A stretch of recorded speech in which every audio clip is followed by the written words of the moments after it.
ডাকছো কে লেগে আমারে? তোমাকে অনেকদিন যাবত দেখি না, তোমার দেখতে আসলাম। তোমার এখন আর ভাল লাগে না আমার, তুমি আমার ভুলে যাও, তুমি এখন নেশা করো। আরে নারী নষ্টটাই তো হয়েছি তোর কারণে। আমি তো আগে ভালো ছিলাম, এখন খারাপ হয়েছি। কার কারণে হয়েছি? তোর কারণে হয়েছি। জীবনটারে জমাই পুরে শেষ করে দিছিস তুই। জীবনে তুমি আমার সাথে দেখা করবে না, ঠিক আছে? দেখা করার কথা বলবো না। শোনো শোনো, তুমি শোনো। এই, যাও শোনো। যাও। আরো কথা আছে তোমার সাথে।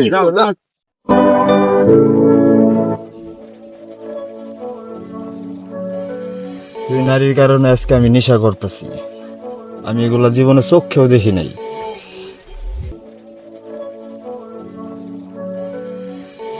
আমার স্বপ্নেও তুমি, আমার নয়নে তুমি। তোমার সারা বাঁচবো না আমি। তোমার আমি ছাড়বো না জান, তোমার ছাড়বো না। হাই হাই নারী, তুই এত অভিনয় জানোস রে, এত অভিনয় জানোস।